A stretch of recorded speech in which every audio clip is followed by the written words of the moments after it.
d'aller de l'autre côté, pendant que lui restera pour libérer la foule. Quand tout le monde se fut dispersé, il gravit une colline pour prier à l'écart. À la tombée de la nuit, il était là tout seul. Le bon exemple, Jésus, fils de Dieu, mais lui-même, il s'est retiré dans la prière. Il avait des moments d'intimité dans la prière. Si nous réfléchissons à la manière des hommes, est-ce que vraiment Jésus avait-il besoin aussi d'être seul dans la prière? Non, parce qu'il est le Fils de Dieu, il vient d'auprès de Dieu, il est sanctifié, il est séparé du mal. Mais la prière nous fait du bien. C'est par la prière que tu deviens de plus en plus fort pour assumer ta mission, pour la continuer et arriver à bon port. Pendant ce temps, à plusieurs centaines de mètres au large de la barque, luttait péniblement contre les vagues, car le vent était contraire. Vers la fin de la nuit, Jésus se dirigea vers ses disciples en marchant sur les eaux du lac. Quand ils les virent marcher sur l'eau, ils furent pris de panique. « C'est un fantôme », dirent-ils, et ils se mirent à pousser des cris de frayeur. Mais Jésus leur parla aussitôt. « Rassurez-vous », leur dit-il, « c'est moi. N'ayez pas peur. » Je suis venu parler à quelqu'un ce soir, rassure-toi, n'aie pas peur. Cette situation qui t'arrive n'est pas pour ta perte, mais c'est pour que Dieu puisse être glorifié au travers de ta vie. Afin que tous ceux qui t'ont connu dans la panique, tous ceux qui t'ont connu dans l'horreur, lorsqu'ils te voient et que tu sois réellement le témoignage vivant de la grâce de Dieu parmi les hommes de ce temps de la fin. Rassurez-vous, leur dit-il, c'est moi, n'ayez pas peur. Alors Pierre lui dit, si c'est bien toi, Seigneur, ordonne-moi de venir te rejoindre sur l'eau. Viens, lui dit Jésus. Aussitôt Pierre descendit de la barque et s'est mis à marcher sur l'eau en direction de Jésus. Verset 30. Mais quand il remarqua combien le vent soufflait fort, il prit peur. Et comme il commençait à s'enfoncer, il s'écria, « Au secours, Seigneur !» Au secours, Seigneur. Immédiatement, Jésus lui tendit la main et le saisit. Avec Jésus. Avec Jésus. Immédiatement, Jésus le tendit la main et le saisit. Ta foi est bien faible, lui dit-il. Pourquoi as-tu douté? Puis ils montèrent tous deux dans la barque. Le vent tomba.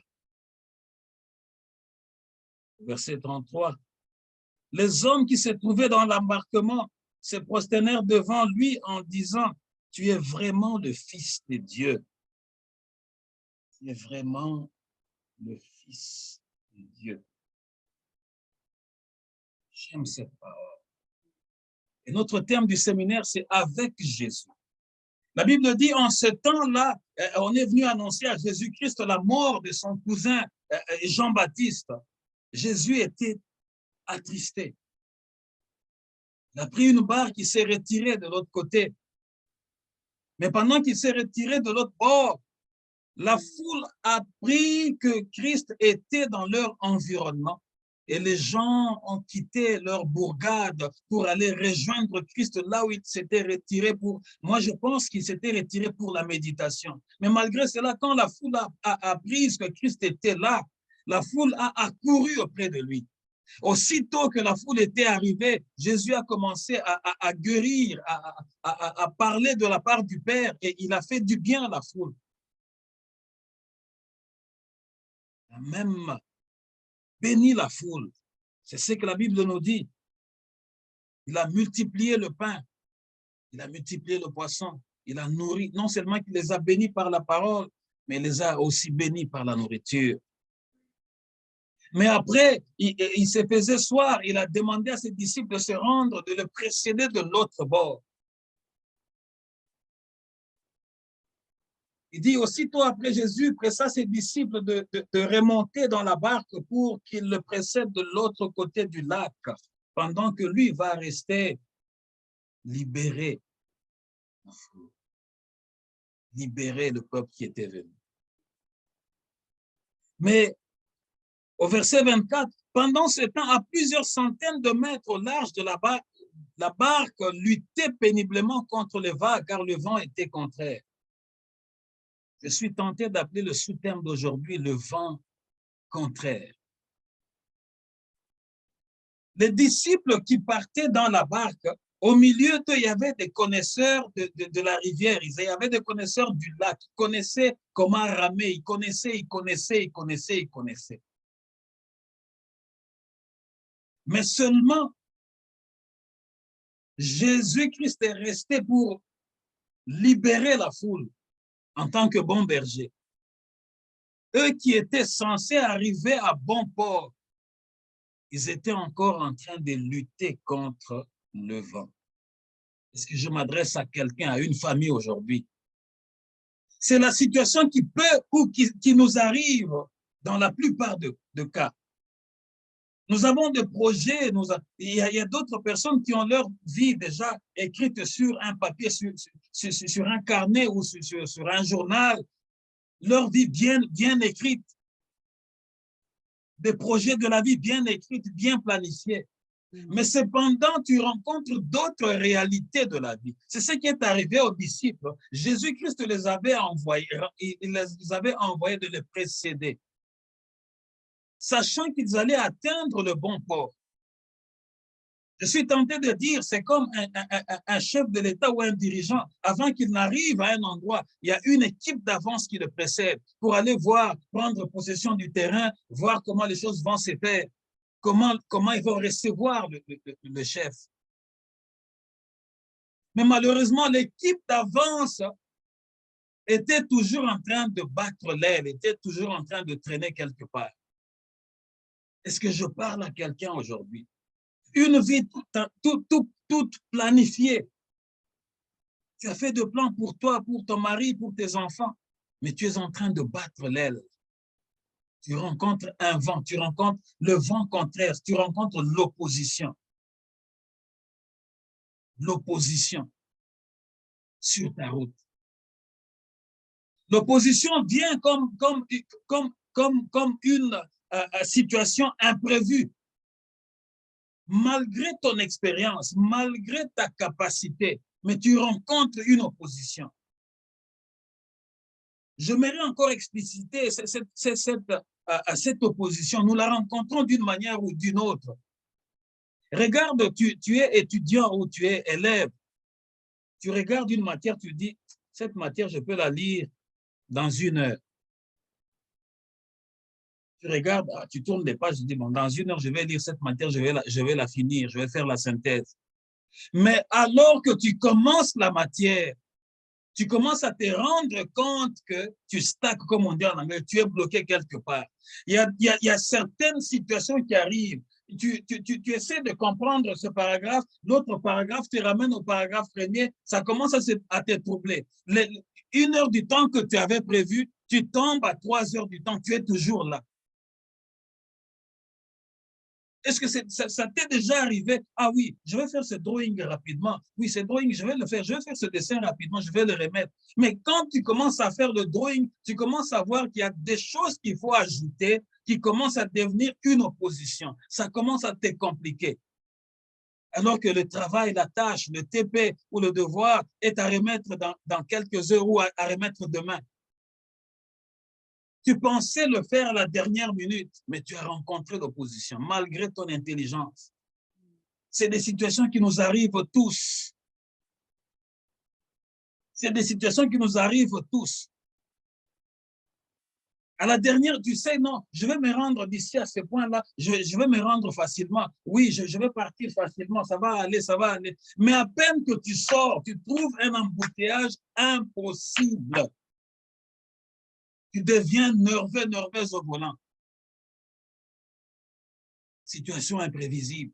Malgré que tu sais conduire, malgré que tu connais bien ta ville, mais tu rencontres un vent contre, une opposition qui te retarde, alors que tu pensais atteindre l'endroit avant les mariés, avant les invités, mais tu as rencontré une opposition.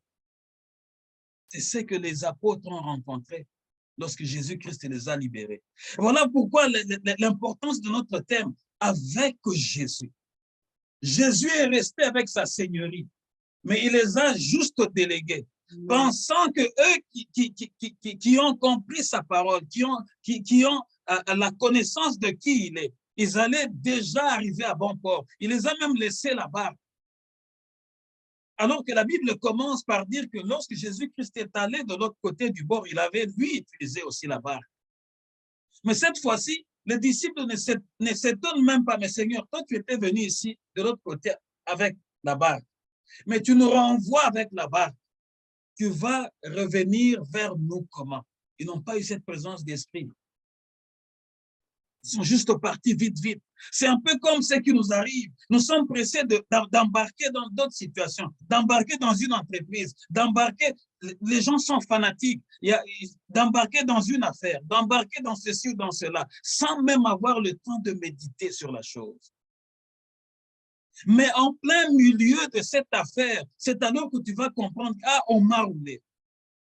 Ah oui, les choses ne se sont pas passées telles que j'avais prévu. Ça commence à bloquer. C'est en plein milieu que tu commences à réaliser que non, je me suis embarqué dans quelque chose qui risque de me coûter la vie.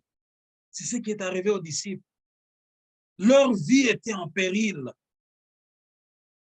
Leur vie était déjà en danger. Mais au verset 25, la Bible dit, vers la fin de la nuit, Jésus se dirigea vers ses disciples en marchant sur les eaux du lac. Jésus a fini de libérer la foule en toute sécurité. Ils avaient mangé, il y avait des restes de panier. Il est allé prier seul. Après avoir fini tout ce qu'il avait à faire dans son intimité avec le Père, il s'est dit, maintenant je vais suivre ces gens. Je vais aller les rencontrer de l'autre bord. Mais curieusement, Jésus, qui venait pour les rencontrer, parce que lui, quand il leur a donné la parole, il a dit, aussitôt après, Jésus pressa ses disciples de remonter dans la barque pour qu'il les précède de l'autre côté du lac. Est-ce que nous comprenons bien cette nuance?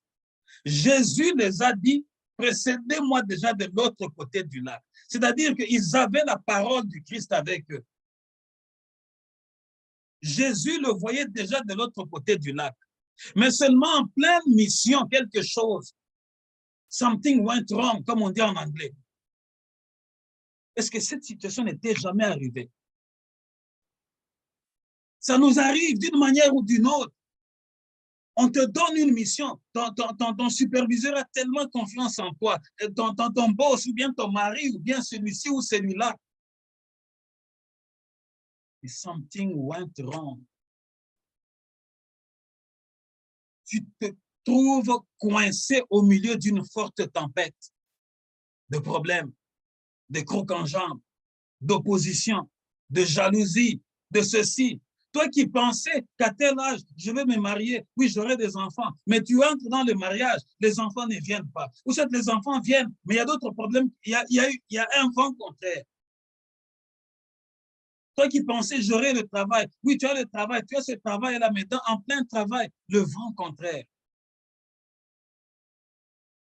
Quelque chose t'empêche d'avancer. Quelque chose t'empêche d'avoir le sourire.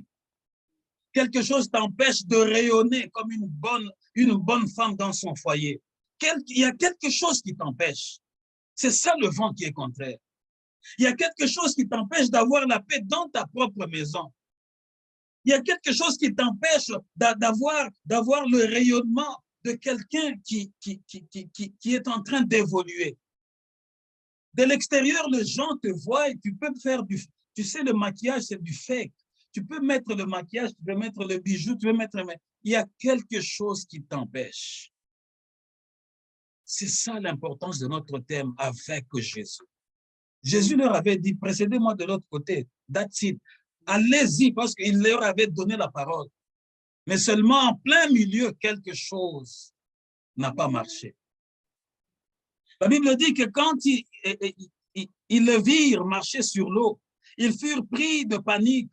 C'est un fantôme, dirent-ils, et ils se mirent à pousser de cris de frayeur. Deux fois, nous avons l'attitude de disciples. Nous nous disons que nous connaissons qui est Jésus-Christ.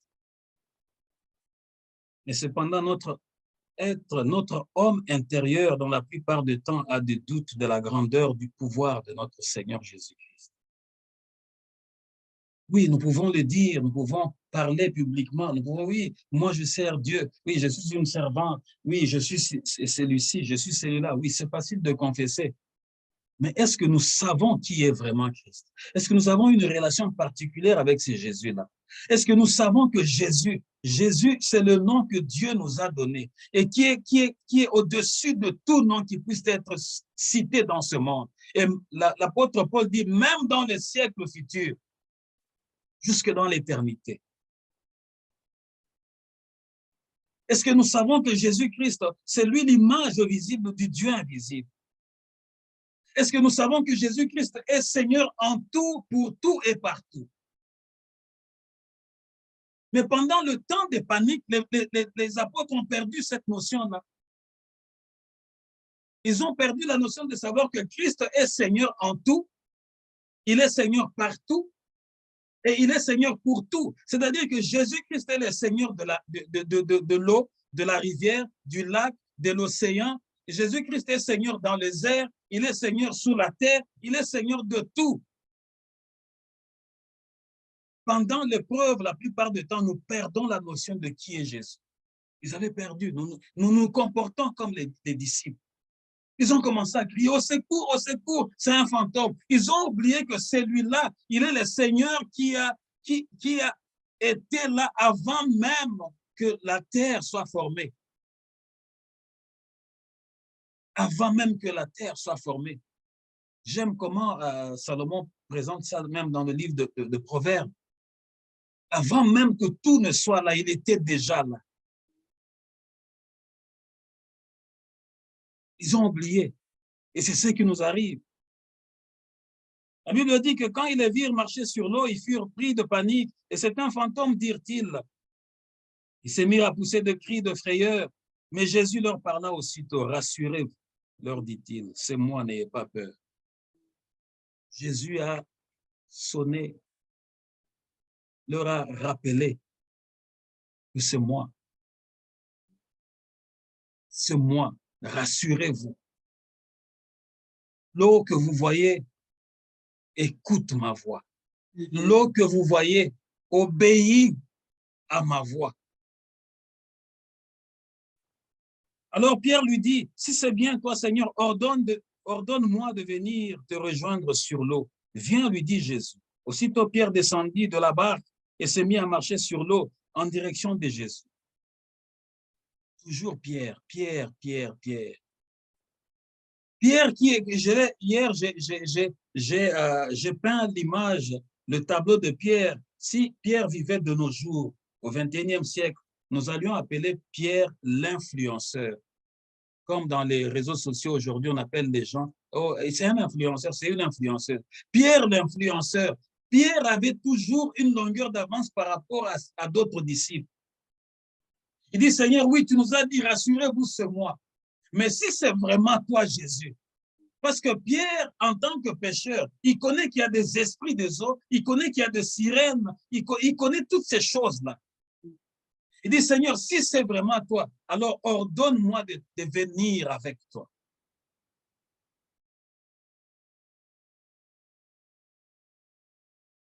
Viens, lui dit Jésus. Aussitôt, Pierre descendit de la barque et s'est mis à marcher sur l'eau en direction de Jésus. Mais quand il remarqua combien le vent soufflait fort, il prit peur. Et comme il commençait à s'enfoncer, il s'écria, « Au secours, Seigneur !» Immédiatement, Jésus lui tendit la main et le saisit. « Ta foi est bien faible, lui dit-il. Pourquoi as-tu douté? »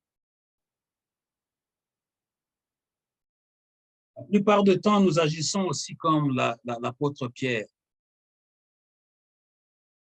Nous déclarons que nous voulons être avec Jésus. Mais lorsque le vent souffle fort, le vent des épreuves, le vent des attaques, lorsque les épreuves sont à gauche, à droite, lorsque nous passons le moment le plus critique où tu es seul devant ta conscience, tu commences à paniquer. Nous déclarons que nous voulons marcher avec Jésus. Nous voulons être, Seigneur, si c'est toi, ordonne que je sois là avec toi. Mais Jésus dit, viens. Pierre a effectivement quitté la barque. Il a commencé à venir, c'est-à-dire qu'il marchait sur la parole de Jésus-Christ. Mais lorsqu'il a commencé à regarder l'environnement sur lequel il était, il a douté. Parce que l'eau n'est pas statique. L'eau n'est pas comme du béton. L'eau bouge. Il y a des vagues avec le vent, avec tout le mouvement, le courant marin, il y a des vagues. Mais quand il marchait avant, il regardait vers Jésus. Il avançait. Quand il a commencé à regarder tout autour de lui, il a commencé à sombrer. C'est ce qui nous arrive. Lorsque tu veux servir Dieu, regarde vers Jésus. Viens vers Jésus. Ne regarde pas ton voisin, ne regarde pas ton ami, ne regarde pas ta copine. Toi, regarde vers Jésus. Lorsque tu commences à regarder à côté, à gauche et à droite, c'est là que ta foi va sombrer. Et tu vas commencer à dire, oui, nous, quand on priait, tu vas commencer à raconter ta vie dans le passé. Parce que tu regardes autour de toi. Et lorsque les épreuves viennent encore s'ajouter dans nos vies, tu commences à dire, quand je ne priais pas, c'était même mieux. Mais maintenant que je prie, regarde, j'ai perdu mon emploi, j'ai perdu ceci, nous ne mangeons pas bien, et ceci, cela. Tu commences à regarder tout ce qui frappe ta vie. Peuple de Dieu, les épreuves viennent pour glorifier Dieu dans nos vies.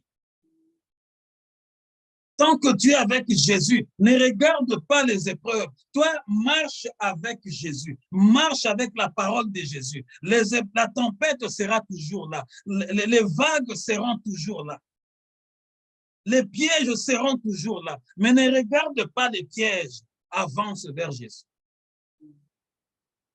Ce qui nous fait reculer jusqu'à date, c'est parce que nous regardons les pièges. Nous regardons, ah, tu as vu comment il me regardait? Tu as vu ceci? Au lieu de regarder vers celui qui t'a appelé, toi, tu regardes auprès des hommes qui sont mortels, qui vont se faner du jour au lendemain. C'est peur des hommes au lieu d'avoir peur du Créateur. C'est ce qui nous fait sombrer, parce que nous avons peur de circonstances qui nous environnent, de l'environnement. Nous regardons l'environnement au lieu de regarder le Créateur de l'environnement. Mais quand il remarqua combien le vent soufflait fort, il prit peur et il commençait à s'enfoncer et il s'écria « Au secours, Seigneur !»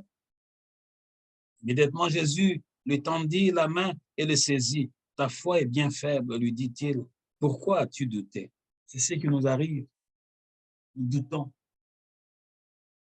Tu peux recevoir la parole du Saint-Esprit, mais tu doutes. Ça m'est arrivé plusieurs fois depuis que je suis arrivé au Canada. Dieu m'a fait grâce. J'entends. Moi, je peux rester là, j'entends le Saint-Esprit me parler. Telle situation, telle personne. J'ai commencé à dire ça à mon épouse, à maman pasteur.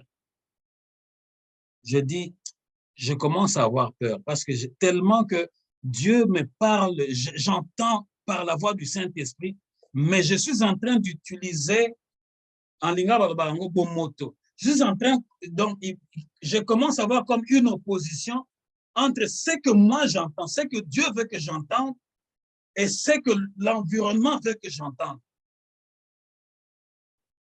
Un jour, si vous êtes avec moi, pasteur, parlez avec elle, elle va vous dire.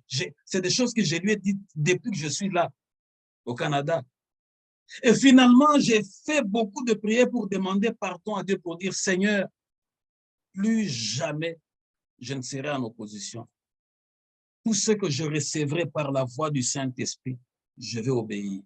Au risque que tu détruises ma vie, parce que je risque de devenir comme je suis en opposition avec toi, parce que je veux satisfaire mon environnement, parce que je regarde mon environnement comme Pierre regardait son environnement. Voilà pourquoi Pierre a commencé à couler.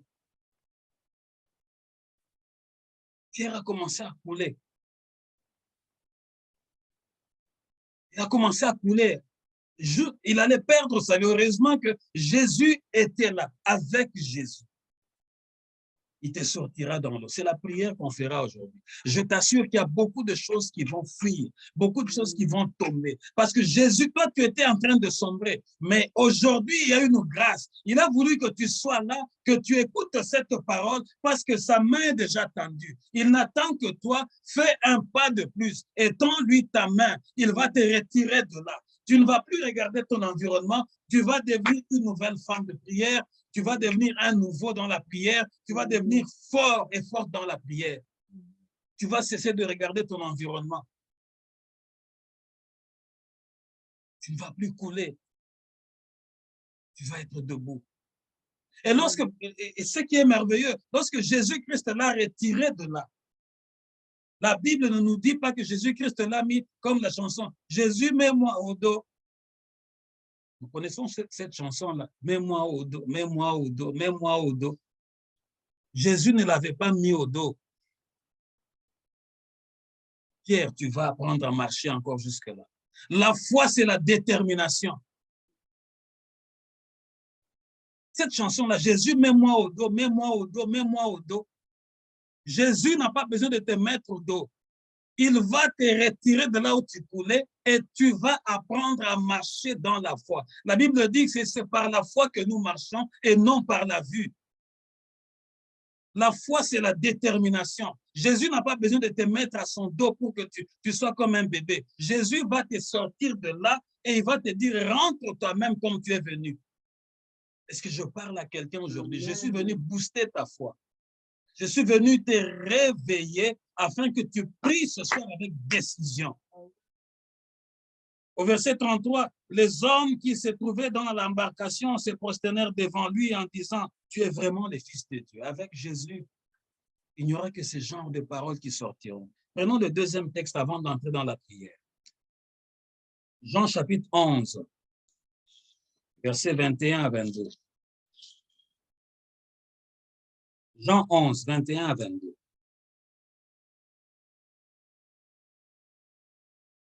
Jean 11, 21 à 22. Nous lisons. Marthe dit à Jésus, Seigneur, si tu avais été ici, mon frère ne serait pas mort. Mais je sais maintenant encore tout ce que tu demanderas à Dieu, il te l'accordera. Je prends encore le verset 23. Jésus répond à Marthe. Ton frère reviendra à la vie, lui dit Jésus. Tu sais, avec Jésus, quand le Seigneur m'a donné ce thème, je me suis dit, oh Seigneur, que ton peuple puisse bénéficier de cette richesse, de cette grâce. Nous perdons notre temps avec les hommes du monde. Marthe, ici, Jésus-Christ était un ami dans cette famille-là. Il allait manger dans cette famille-là. Mais les choses, la situation avait tellement gâté que leur frère, l'ami de Jésus-Christ, était mort, enterré, et il commençait déjà à pourrir. Ça faisait 4 jours. Mais lorsque Jésus-Christ s'est présenté, Marthe dit, Seigneur, avec toi, Jésus, je sais que quelque chose se passera. Avec toi, Jésus, si tu étais déjà là avant, quelque chose se passe, ce malheur, cette souffrance n'aurait pas eu lieu. Mais je sais que même maintenant que tu sois là, même maintenant que tu sois venu, quelque chose se passera avec Jésus. Ne méprise pas celui qui est avec Jésus. Je parle à quelqu'un aujourd'hui. Tu sais, vous pouvez être quelque part en train, tellement la joie, vous êtes en train de parler, de rire à gorge déployée. Mais celui qui est Jésus, il vous surprendra à la dernière minute. Écoute cette femme de foi et dit, Seigneur, mais je sais que toi, selon la vision des hommes, tout est déjà perdu. Mais je sais que comme tu es là maintenant, tout ce que toi tu demanderas, Dieu, ton Père, te l'accordera. Et Jésus le rassure en lui disant, ton frère reviendra. C'est là que nous allons commencer notre prière. Il y a des choses qui sont mortes dans toi il y a longtemps. Il y a des dons qui ont sombré à cause de ton environnement. Tu étais quelqu'un de bien, tu étais quelqu'un de prière, de patient ou de patient, tu étais quelqu'un de motivé, mais depuis que tu as regardé dans l'environnement, tu as sombré. Les gens te voient en vie, mais tu es mort spirituellement. Aujourd'hui, tu vas revivre avec Jésus. Entre dans la prière, commence à prier. Ora sandara bae koro shindere bae koro sandara bae koro shinda. Prie, prie, parce que Jésus veut te retirer de là. Il veut te retirer de là. Il veut te retirer de là. Il veut te retirer de là. Tu étais en train de sombrer. Tu étais en train de sombrer. Tu étais en train de sombrer. Sombrer dans l'alcool, sombrer dans la drogue, sombrer dans le mensonge. Tu étais en train de sombrer comme Pierre. Lorsque Pierre a regardé les vagues, il a vu la tempête qui était en train de souffler. Jésus était debout. Il y avait la tempête, mais Jésus était debout. Mais Pierre a regardé vers la tempête, il a commencé à sombrer. Je ne sais pas quelle tempête est en train de frapper ta maison. Je ne sais pas quelle tempête est en train de frapper ta vie. Ne regarde pas la tempête. Ça peut secouer ta vie, mais sois forte. Ça peut secouer ta vie. Sois ferme. Dis à Jésus aujourd'hui, Seigneur, je serai là avec toi. Avec toi, Jésus. Je sais que même à la dernière minute, comme tu es Seigneur en tout, comme tu es Seigneur partout, comme tu es Seigneur de tout l'univers, je sais que Seigneur, quelque chose arrivera, quelque chose arrivera. Ma vie ne sera plus la même, ma vie ne restera plus la même. Je me lèverai, je marcherai. Tu ne me mettras pas au dos. Je marcherai, Seigneur. Je marcherai, Seigneur. Je marcherai, Seigneur. Et je te louerai devant l'assemblée des saints. Je chanterai Alléluia devant mes ennemis. Je chanterai Alléluia devant les moqueurs. Je chanterai Alléluia devant les sorciers de ma famille. Je chanterai Alléluia devant les gens qui m'ont cru malade. Je me lèverai. Jésus, je me lèverai. Parce que je sais qu'avec toi, Seigneur, les choses vont bouger. Parce que tu es le game changer. C'est toi qui changes le jeu. C'est toi qui changes le jeu. Jésus, avec toi, Seigneur, avec toi, rien n'est perdu. Rien n'est perdu. Jésus, Jésus, appelle Jésus, appelle Jésus. Ndeko benga Yesu. Benga Yesu, rien n'est encore perdu. Est-ce que je parle à quelqu'un aujourd'hui? Je parle à quelqu'un aujourd'hui. Je parle à quelqu'un aujourd'hui. Tellement na mabondeli, benga bana na mabondeli, bo simba na maboko. Rien n'est encore perdu. Rien n'est encore perdu. Tatola Yesu. Tatola Yesu, appelle ta fille, tiens-la entre tes mains, tiens-la entre tes mains, déclare avec Jésus, ça marchera, ça marchera, ça marchera. Je sais que son environnement a voulu l'influencer. Je sais que son environnement a voulu la détruire. Mais avec Jésus, est-ce que je parle à quelqu'un aujourd'hui? Avec Jésus, prie avec ta fille, prie avec ton frère, prie avec tes enfants, prie. Si tu veux vibrer, vibre avec Jésus. Parce que quelque chose va commencer aujourd'hui. Quelque chose va commencer aujourd'hui. Quelque chose, un nouveau départ, un nouveau départ.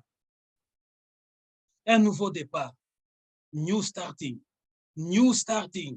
Un nouveau départ. Un nouveau départ. Est-ce que je parle à une famille? Est-ce que je parle à une maman? Est-ce que je parle à une jeune maman? Est-ce que je parle à un enfant? Est-ce que je parle à un jeune homme? Est-ce que je parle à un papa? Aujourd'hui, c'est un nouveau départ. Ora sanda koroshinde korosanda. Je sais, Jésus, que tu es là.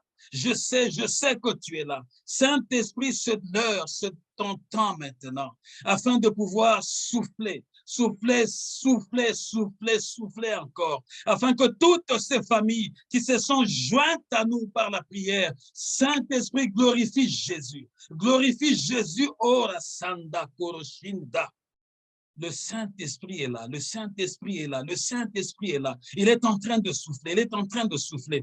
Ora sanda koroshinda, ora sanda koroshinda. Je suis en train de voir tes ennemis tomber. Je suis en train de voir tes ennemis tomber. Et toi en train de, ora sanda, et toi en train de te relever, en train de te relever, en train de te relever. Jésus est en train de te relever et te rendre de plus en plus forte. Je suis en train de le voir tomber les uns après les autres. Le Saint-Esprit est en train de souffler. Le Saint-Esprit est en train de souffler. Ils vont tomber les uns après les autres. N'aie pas peur. N'aie pas peur quand les choses vont commencer à arriver. N'aie pas peur. Ne tremble pas. Ne te questionne pas. Jésus est dans l'œuvre. Jésus est dans l'œuvre. Jésus est dans la situation. Jésus est entré. Il a pris les choses en main. Il a pris les choses en main. Lorsque Jésus rentre dans l'affaire, les choses changent. Appelle-le. Dis à Jésus, Seigneur, je suis ta fille. Je suis ta fille. Je suis ta servante. Je sais que je suis allé ailleurs, mais aujourd'hui, je reviens de tout mon cœur, de toute ma force, de toute mon intelligence, parce qu'avec toi, Jésus, les choses vont bouger, les lignes vont bouger, les choses vont bouger, les démons vont s'enfuir, la pauvreté va s'enfuir, va fuir, la pauvreté va s'enfuir, la maladie va quitter le lieu.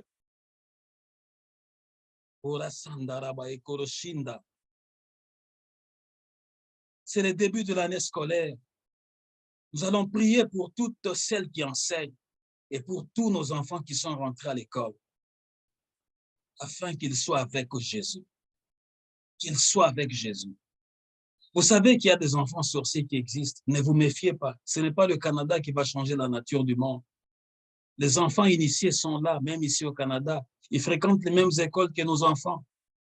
Mais eux, ils viennent avec la mission de leur père qui est le diable, de voler l'intelligence des autres, de bloquer les autres.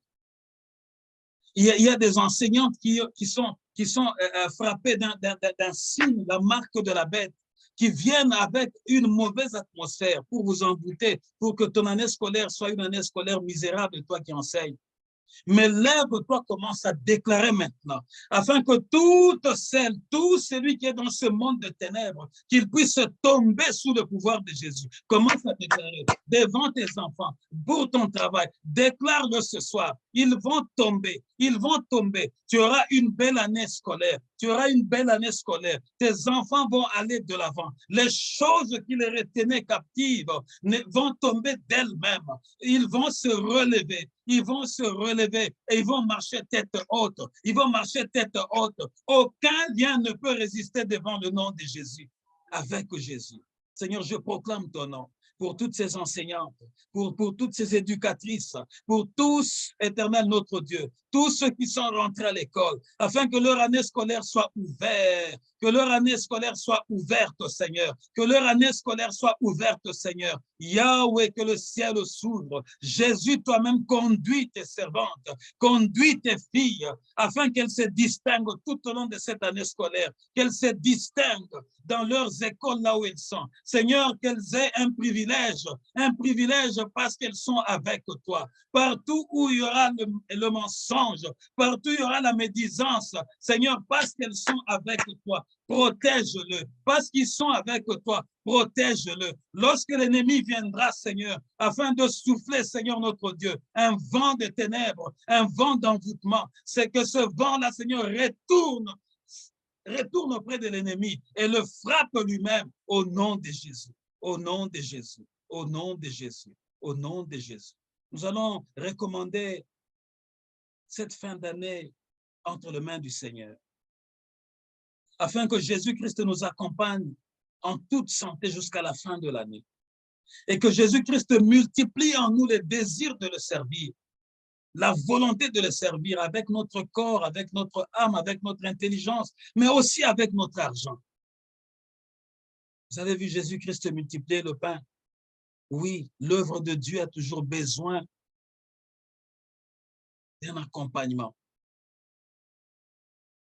Que ce soit dans le matériel, que ce soit dans les bonnes œuvres, que Jésus-Christ nous donne cette capacité. Élève ta voix, prie. Ora shinde koro sandara bae koro shindere bae koro skare baraskora. Randa koro sandara bae koro shindere bae koro skare. Rende koro sandara bae koro skare barashinda. Avec toi, Jésus, c'est possible. Tu appelleras de partenaires spirituels, Jésus, je le sais. Tu appelleras de partenaires financiers, Jésus, je le sais. Ça ne dépend pas de nous, Seigneur. Ça ne dépend pas de ce que l'homme peut penser, ni de ce que l'homme peut croire dans son cœur. Mais cette œuvre t'appartient à toi, Jésus. Je ne suis qu'un simple instrument éternel, un canal au travers duquel tu veux éveiller ton peuple, un canal au travers duquel tu bénis toutes ces familles, Jésus. Appelle le partenaire spirituel toi-même, appelle le partenaire financier toi-même, qui vont s'élever d'eux-mêmes, Seigneur, pour soutenir cette mission, soutenir cette vision, qui est ta vision éternelle pour le salut des âmes, au nom de Jésus. au nom de Jésus. Tendre Père, je te rends grâce pour ce moment de prière intense que nous avions commencé depuis le mercredi 31, la fin du mois dernier, jusqu'au début de ce mois. Seigneur, que ce mois soit ouvert, qu'il y ait de grandes et de bonnes surprises, que tes anges se tiennent devant et derrière chacun d'entre nous, et qu'ils nous transportent même pendant que nous allons à notre lieu du travail. Que ce soit sur les autoroutes, Seigneur, que ce soit dans des endroits lointains, Seigneur, lorsque nous allons visiter de chantiers, Seigneur, transporte-nous. Jésus fait la différence. Oh, la Sanda Koroshinda. Marque nos noms par le sang qui est le tien, le sang qui n'est pas corrompu, le sang qui parle mieux que le sang d'Abel. Glorifie ton nom. Seigneur, nous scellons ces temps de prière et tout ce moment que nous avons passé devant toi. Nous croyons que tu as pris nos faiblesses, que tu nous as donné ta force. Nous croyons que celui ou celle qui sombrait dans sa foi, Seigneur, ce soir, tu l'as tendu la main et tu l'as repêché afin qu'elle marche avec la foi, avec la détermination. Nous croyons que les lignes ont bougé, que les ténèbres ont reculé. Cher Saint-Esprit, glorifie Jésus. Manifeste-toi d'une manière particulière, afin que de nos yeux, nous puissions voir, Seigneur, qu'aucune inflation, Seigneur, ne tienne devant nous. Quelles que soient les calamités, les crises du moment éternel, prends soin de nous, parce que nous sommes ton troupeau et tu es le bon berger. Je bénis toutes ces familles qui ont passé du temps dans la prière avec nous. Seigneur, accorde-leur la grâce. Nous nous soumettons à ta volonté et nous croyons que tu le feras, non pas pour notre gloire, mais pour ta gloire. Nous avons ainsi prié. Amen. Amen, amen, amen. Amen. Nous rendons grâce à Dieu pour votre présence. Amen.